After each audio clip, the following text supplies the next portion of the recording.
Every Who down in Whoville liked Christmas a lot. But the Grinch, who lived just north of Whoville, did not. The Grinch hated Christmas, the whole Christmas season. Now, please don't ask why. No one quite knows the reason. It could be his head wasn't screwed on just right. It could be, perhaps, that his shoes were too tight. But I think the most likely reason of all may have been that his heart was 2 sizes too small. Whatever the reason, his heart or his shoes, he stood there on Christmas Eve hating the Whos, staring down from his cave with a sour, Grinchy frown at the warm, lighted windows below in their town. The Grinch comes up with an idea to steal Christmas and takes all the presents and decorations from the houses. It was 15:15 dawn, all the Whos still abed, all the Whos still a snooze, when he packed up his sled. Packed it up with their presents, the ribbons, the wrappings, the tags, and the tinsel, the trimmings, the trappings.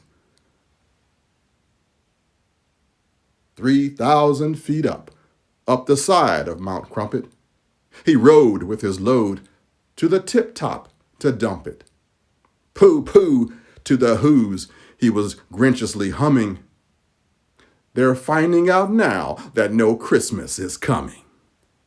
They're just waking up, I know just what they'll do.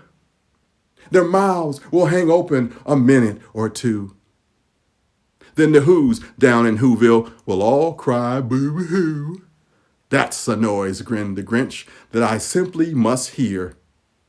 So he paused, and the Grinch put a hand to his ear.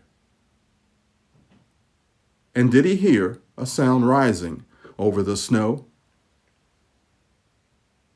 It started in low. Then it started to grow. But the sound wasn't sad. Why? The sound sounded merry. It couldn't be so. But it was merry. Very. He stared down at Whoville. The Grinch popped his eyes. Then he shook. What he saw was shocking surprise. Every Who down in Whoville, the tall and the small, was singing without any presents at all. He hadn't stopped Christmas from coming. It came. Somehow or other, it came just the same.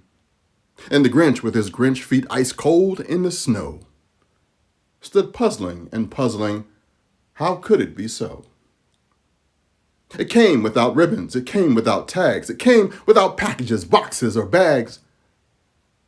And he puzzled 3 hours till his puzzler was sore. Then the Grinch thought of something he hadn't before. Maybe Christmas, he thought, doesn't come from a store. Maybe Christmas, perhaps, means a little bit more. And what happened then? Well, in Whoville, they say that the Grinch's small heart grew 3 sizes that day. And the minute his heart didn't feel quite so tight, he whizzed through his load through the bright morning light. And he brought back the toys and the food for the feast. And he, himself, the Grinch, carved the roast beast.